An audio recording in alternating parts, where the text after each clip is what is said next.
ত্রয়োদশ জাতীয় সংসদ নির্বাচনের রোডম্যাপ চূড়ান্ত অনুমোদন দিয়েছে ইসি। 2-1 দিনের মধ্যেই প্রকাশ। একটি মহল ভোট বানচালের চেষ্টা করছে, অভিযোগ মির্জা ফখরুলের। ঘোষিত সময়ে নির্বাচন দেওয়ার আহ্বান। 3 দফা দাবিতে যমুনা অভিমুখে প্রকৌশল শিক্ষার্থীরা। টিয়ার শেল, সাউন্ড গ্রেনেড নিক্ষেপ, আহত বেশ কয়েকজন।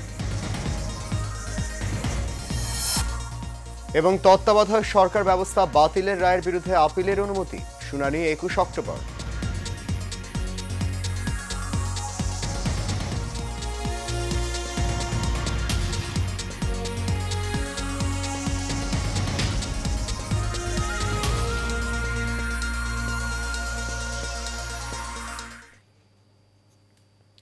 সবাইকে স্বাগত জানাচ্ছি এশিয়ান নিউজে। আপনাদের সাথে আছি আমি সৈয়দ মাহিউজ্জামান মুখর। শুনছেন বিআরবি কেবল ইন্ডাস্ট্রিজ লিমিটেড সংবাদ শিরোনাম। যাচ্ছি পুরো খবরে।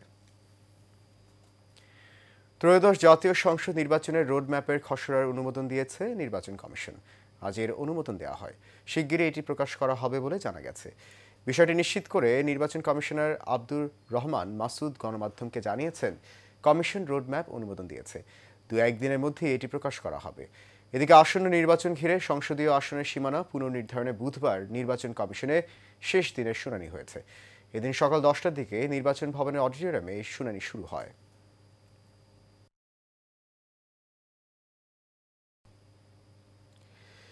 সরকারের ভেতর একটি মহল নির্বাচন বানচালের চেষ্টা করছে বলে অভিযোগ করেছেন বিএনপি মহাসচিব মির্জা ফখরুল ইসলাম আলমগীর। জাতীয় প্রেসক্লাবে ভাষা নিয়ে অনুসারী পরিষদ আয়োজিত আলোচনা সভায় কথা বলেন তিনি। গণতান্ত্রিক পক্ষের শক্তি যেন ক্ষমতায় আসতে না পারে, সেজন্য পাচার হওয়া হাজার হাজার কোটি টাকা ব্যবহার করা হচ্ছে বলেও মন্তব্য করেন মির্জা ফখরুল। শাহিন মিয়ার ক্যামেরায় কাউসার আহমেদের রিপোর্টে দেখুন বিস্তারিত। জাতীয় প্রেসক্লাবে আয়োজিত এক অনুষ্ঠানে প্রধান অতিথির বক্তব্যে বিএনপি মহাসচিব মির্জা ফখরুল ইসলাম বলেন, দেশের রাজনৈতিক প্রেক্ষাপটে দেশি বিদেশি ষড়যন্ত্র হচ্ছে, যেখানে দিল্লিতে 2,500 কোটি টাকা খরচ করে পরিকল্পনা করা হচ্ছে যাতে বাংলাদেশের নির্বাচন না হয় এবং শেখ হাসিনাকে পুনরায় ক্ষমতায় ফিরিয়ে আনা যায়। দিল্লিতে বসে তিনি 2,500 কোটি টাকা দিয়ে দিয়েছেন এবং পরিকল্পনা করেছেন যে কিভাবে ওই টাকাকে ব্যবহার করে তারা বাংলাদেশে নির্বাচন বন্ধ করবে এবং হাসিনাকে আবার দেশে ফিরিয়ে আনবে। 3 মাসের মধ্যেই নির্বাচন দেয়া যেতে এমন মন্তব্য করে মির্জা ফখরুল বলেন, গণতন্ত্রের পক্ষের শক্তি ক্ষমতায় আসুক, সেটা সরকারের ভেতরে কেউ চায় না।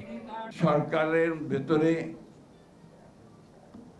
একটা মহল, তারা অত্যন্ত সচেতনভাবে চেষ্টা করছে যে এই যারা গণতন্ত্রের পক্ষের শক্তি তারা যেন আসতে না পারে। এ সময় অতি দ্রুত সনদ সংস্কারের কাজ শেষ করে জটিলতা না বাড়িয়ে দ্রুত নির্বাচনের দাবি জানান তিনি। আমি বলেছিলেন আর বিলম্ব না করে 3 মাসের মধ্যেই জাতীয় সংসদের নির্বাচন দিন। আমাকে তখন সবাই সাহসী আক্রমণ করলো, খালি নির্বাচনই বোঝেন, ক্ষমতায় যেতে দেন, আর কিছু না। তার কিন্তু মূল বিষয়টা তো অন্য জায়গায়। আমরা তো ঘর পোড়া গরু। আমরা দেখেছি যখনই একটা পরিবর্তন হয়, সেই পরিবর্তনগুলোর সুযোগ নিয়ে নেয় অন্যরা, এবং যত দেরি হয় গণতন্ত্রের প্রত্যাবর্তনের নির্বাচনের, তত সেই সুবিধা বেড়ে যায়। বিএনপি মহাসচিব বলেন, 71কে ভুলিয়ে দেওয়ার অনেক প্রচেষ্টা চলছে, কিন্তু তা সম্ভব নয়। গ্রামের পর গ্রাম জ্বালিয়ে দিয়েছে। 71-এর কথা আমরা ভুলি নাই, ভোলা সম্ভব না। অনেক প্রচেষ্টা চলছে এটাকে ভুলে দেওয়ার, কিন্তু সেটা ভোলা সম্ভব নয়। আমরা আমাদের চোখের সামনে দেখেছি আমাদের মা বোনদেরকে বেইজ্জতি করতে। কাউসার আহমেদ, এশিয়ান টেলিভিশন, ঢাকা। 3 দফা দাবিতে আন্দোলনরত বুয়েট শিক্ষার্থীদের সঙ্গে পুলিশের সংঘর্ষে বেশ কয়েকজন আহত হয়েছে। দুপুরে শাহবাগ থেকে প্রধান উপদেষ্টার বাসভবন ঘেরাও করার চেষ্টা করলেই সংঘর্ষ বাধে। এ সময় পুলিশ জলকামান ও টিয়ারশেল নিক্ষেপ করে। পূর্ব নির্ধারিত কর্মসূচির অংশ হিসেবে সকাল থেকে বাংলাদেশ প্রকৌশল বিশ্ববিদ্যালয়ের সামনে শিক্ষার্থীরা জমায়েত হতে শুরু করে। এরপর বেলা 11:30টার দিকে মিছিল নিয়ে টিএসসি হয়ে শাহবাগে এসে রাস্তা অবরোধ করে বিক্ষোভ করে। বুয়েট শিক্ষার্থীদের দাবি, ডিপ্লোমা প্রকৌশলীদের নামের আগে প্রকৌশলী লিখতে না দেয়া ও নবম গ্রেডে উন্নীত না করা এবং চাকরিতে প্রবেশের ক্ষেত্রে স্নাতক প্রকৌশলীদের আগে সুযোগ দেয়া। এদিকে শিক্ষার্থীদের সঙ্গে পুলিশের ধাওয়া পাল্টা ধাওয়ায় যান চলাচল বন্ধ হয়ে যায়। ভোগান্তিতে পড়ে সাধারণ মানুষ। যত হাতি নিয়েছে তাদের গ্রেড কিন্তু 13, 14, 15 এদিকে। কয়দিন আগে নৌবাহিনী সার্কুলার দিল, তাদের গ্রেড 15 আর 16 টেকনিশিয়ান পদ। সো আমরা তো কোনো অযৌক্তিক দাবি নিয়ে আসি নাই, আর আমরা শান্তিপূর্ণভাবেই করতেছিলাম 2 মাস যাব। তত্ত্বাবধায়ক সরকার বাতিলের রায়ের বিরুদ্ধে আপিলের অনুমতি দিয়েছেন আপিল বিভাগ। আগামী 21 অক্টোবর এই বিষয়ে শুনানি অনুষ্ঠিত হবে। দুপুরে প্রধান বিচারপতি ডক্টর সৈয়দ রেফাত আহমেদের নেতৃত্বাধীন 7 বিচারপতির আপিল বেঞ্চ শুনানির জন্য এই দিন ধার্য করেন। এর আগে সকালে এই নিয়ে দ্বিতীয় দিনের রিভিউ শুনানিকালে প্রধান বিচারপতি ডক্টর সৈয়দ রেফাত আহমেদ বলেন, তত্ত্বাবধায়ক সরকার ফিরিয়ে দিয়ে সাময়িক সমাধান দিতে চায় না আপিল বিভাগ। এই নিয়ে কার্যকর সমাধান চায়, যাতে এটা বারবার বিঘ্নিত না হয়। এ সময় তিনি প্রশ্ন তোলেন, যদি তত্ত্বাবধায়ক ফিরিয়ে দেওয়া হয় তবে এটি কবে থেকে কার্যকর হবে?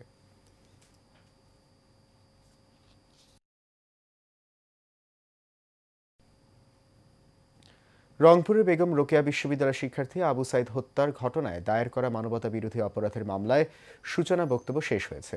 আলোচিত এই মামলায় সাক্ষ্য গ্রহণের জন্য বৃহস্পতিবার দিন ধার্য করেছেন ট্রাইব্যুনাল।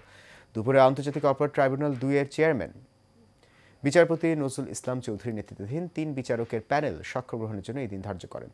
এর আগে গত 6 আগস্ট ট্রাইব্যুনাল এই মামলার 30 আসামির বিরুদ্ধে আনুষ্ঠানিক অভিযোগ গঠন করে বিচার শুরুর নির্দেশ দেন। তাদের মধ্যে বর্তমানে 6 জন কারাগারে আছেন। বাকি 26 জন এখনও পলাতক, যাদের মধ্যে বেগম রোকেয়া বিশ্ববিদ্যালয়ের সাবেক উপাচার্য হাসিবুর রশিদও রয়েছেন।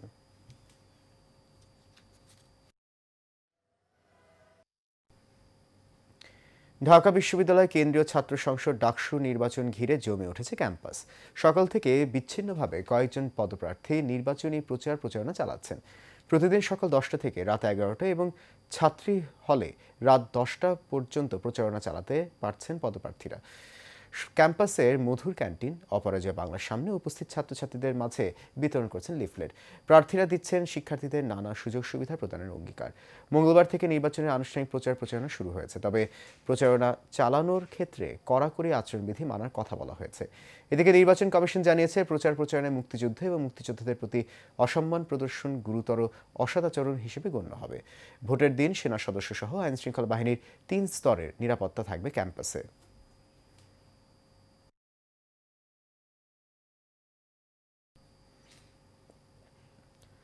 আজ জাতীয় কবি কাজী নজরুল ইসলামের 49তম মৃত্যুবার্ষিকী।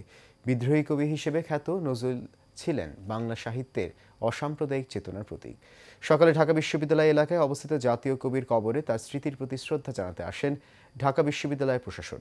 সকালে তার কর্মময় জীবনের ওপর সংক্ষিপ্ত আলোচনা অনুষ্ঠিত হয়। এ সময় আরও শ্রদ্ধা জানান বিশিষ্ট নজরুল সঙ্গীত শিল্পী ফেরদৌসারা। এছাড়া শ্রদ্ধা জানিয়েছেন বিভিন্ন সাংস্কৃতিক সংগঠন।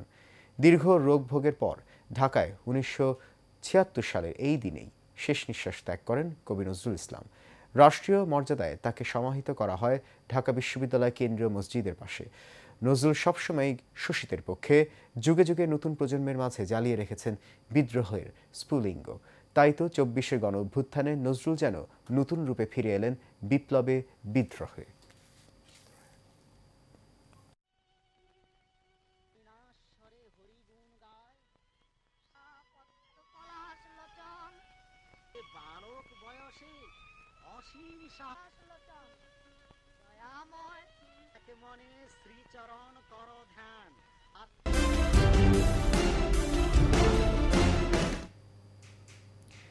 চাঁপাইনবাবগঞ্জের নাচলে বিদ্যুতায়িত হয়ে মা ও মেয়ের মৃত্যু হয়েছে। ভোরে উপজেলার নিজামপুর ইউনিয়নের দক্ষিণ পাড়ায় দুর্ঘটনা ঘটে। নিহতরা হলেন নিজামপুর দক্ষিণ পাড়ার মোহাম্মদ আলমগীরের স্ত্রী হাওয়া বেগম ও মেয়ে আয়েশা বেগম। নাচল থানার ওসি মনিরুল ইসলাম তথ্য নিশ্চিত করে বলেন, আলমগীরের বাড়িতে ব্যাটারি চালিত একটি অটোরিকশা বৈদ্যুতিক চার্জে দেয়া ছিল। ভোরে অটোরিকশাটিতে থাকা একটি ব্যাগ নিতে গিয়ে বিদ্যুতায়িত হন হাওয়া বেগম। তাকে বাঁচাতে গিয়ে মেয়ে আয়েশা বেগম বিদ্যুতায়িত হয়ে ঘটনাস্থলেই মারা যান।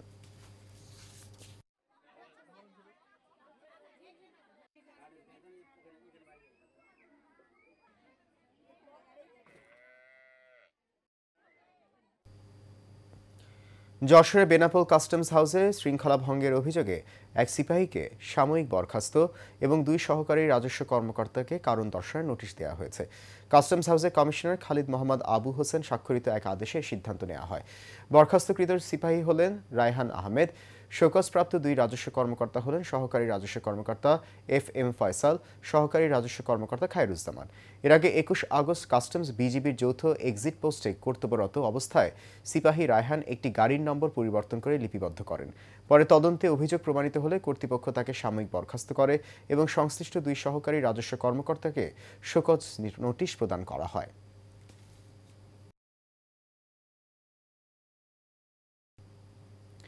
কুড়িগ্রামের রৌমারী উপজেলার মির্জাপাড়া কিসমত উল্লাহ বালাজান কৃষি ও কারিগরি ইনস্টিটিউট কলেজের সুনাম নষ্ট করতে অপপ্রচার চালিয়ে যাচ্ছে একটি মহল। এর প্রতিবাদে সংবাদ সম্মেলন করেছেন কলেজের অধ্যক্ষ আব্দুল মতিন সরকার। এ সময় তিনি অভিযোগ করে বলেন, কিসমত উল্লাহ বালাজান কৃষি ও কারিগরি ইনস্টিটিউট কলেজের সুনাম নষ্ট করার পাশাপাশি অনিয়মের অভিযোগ তুলে একটি মহল বিভিন্নভাবে গণমাধ্যমে মিথ্যা তথ্য দিয়ে সংবাদ প্রচার করছে। এর তীব্র প্রতিবাদ জানান তিনি।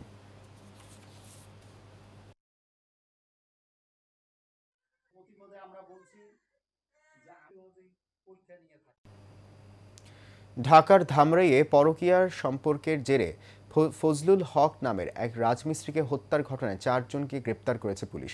পুলিশ জানায়, উপজেলার রূপনগর বুড়ির ভিটায় এক নারীকে নিয়ে ঘুরতে যান ফজলুল হক।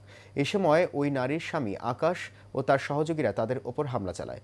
এ সময় ছুরিকাঘাতে গুরুতর আহত হয় রাজমিস্ত্রি ফজলুল ও তার সহকর্মী মফিজুল। পরে তাদের উদ্ধার করে এনাম মেডিকেল কলেজ হাসপাতালে ভর্তি করে স্থানীয়রা। সকালে চিকিৎসাধীন অবস্থায় মারা যায় ফজলুল।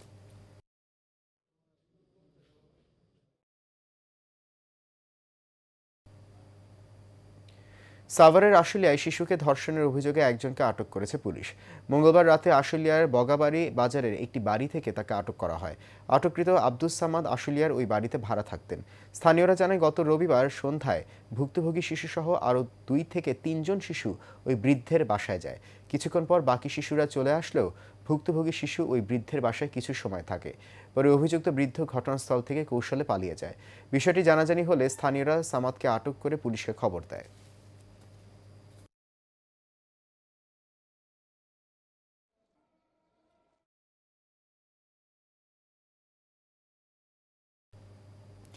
নোয়াখালীতে দীর্ঘ 1.5 মাসও কাটেনি জলাবদ্ধতা। কৃষকদের বিভিন্ন ফসল এখনও রয়েছে পানির নিচে। জেলার কবিরহাটে রিকশার দোকানের জন্য 2টি খালের পানি নিষ্কাশন বন্ধ রয়েছে। ভেয়ালা খালের পাশে মাছ চাষের প্রজেক্ট খালের মুখ দখল করে রেখেছে বিগত সরকারের নেতা ওবায়দুল কাদেরের ছোট ভাই মির্জা কাদের। অন্যদিকে চর আলমগীর খালের উপর নতুন ব্রিজ নির্মাণের জন্য বেড়িবাঁধ দেয়াতে পানি নিষ্কাশন ব্যাহত হচ্ছে। এজন্য পানি উন্নয়ন বোর্ড বেড়িবাঁধের উপর কৃত্রিম কলের পাইপ লাগিয়ে পানি নিষ্কাশন করছে। পানি সঠিকভাবে নিষ্কাশন না হয় নোয়াখালী সদর, বেগমগঞ্জ, চাটখিল সহ 5টি উপজেলার প্রায় 20 লাখ মানুষ ভোগান্তিতে রয়েছেন।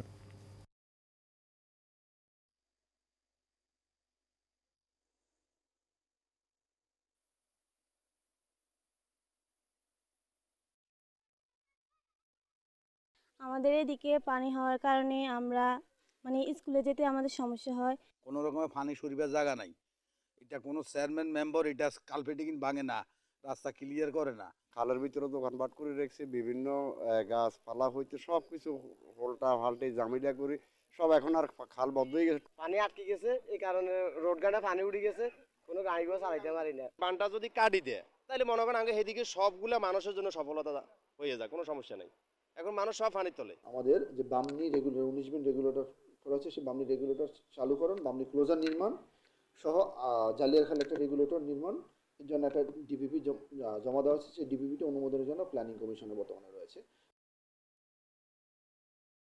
গাউসিয়া সমিতি বাংলাদেশ চট্টগ্রামের রাঙ্গুনিয়া ও পোমরা ইউনিয়ন শাখার উদ্যোগে পবিত্র ঈদে মিলাদুন্নবী উপলক্ষে জুলুস র্যালি হয়েছে। সকালে জুলুসটি পোমরা বুড়ির দোকান থেকে শুরু হয়ে কর্ণফুলী জুট মিল প্রদক্ষিণ করে পুনরায় পোমরা সরকারি উচ্চ বিদ্যালয় মাঠে মিলাদ মাহফিলে গিয়ে শেষ হয়।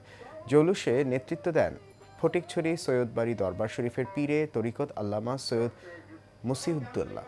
প্রধান বক্তা ছিলেন গাউসিয়া যুব সমিতির কেন্দ্রীয় চেয়ারম্যান সৈয়দ তাওসিফুল হুদা।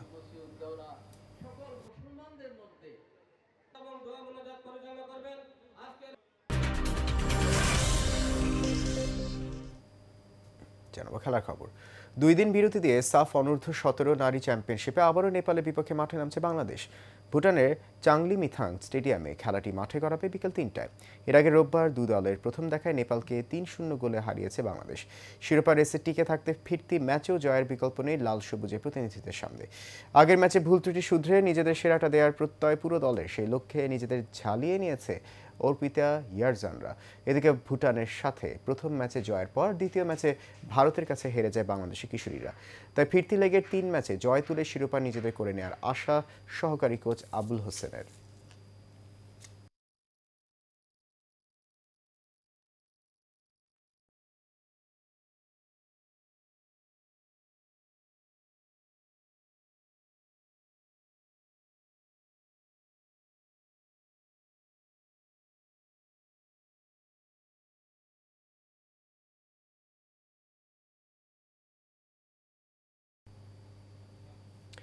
শেষ করবো এশিয়ান নিউজ, তার আগে বিআরবি কেবল ইন্ডাস্ট্রিজ লিমিটেড সংবাদ শিরোনামগুলো জানিয়ে দিচ্ছে আরও একবার।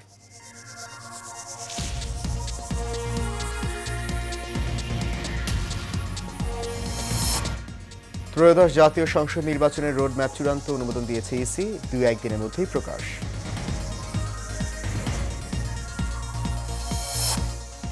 একটি মহল ভোট বানচালের চেষ্টা করছে, অভিযোগ মির্জা ফখরুলের। ঘোষিত সময়ে নির্বাচন দেওয়ার আহ্বান। 3 দফা দাবিতে যমুনা অভিমুখে প্রকৌশল শিক্ষার্থীরা। টিয়ার শেল, সাউন্ড গ্রেনেড নিক্ষেপ, আহত বেশ কয়েকজন।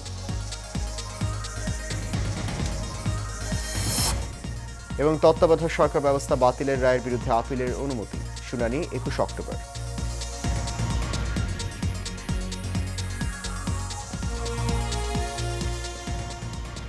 এশিয়ান নিউজ এ পর্যন্ত। আমাদের পরবর্তী সংবাদ দেখার আমন্ত্রণ রইল। আপনার সঙ্গে থাকার জন্য অনেক ধন্যবাদ সবাইকে।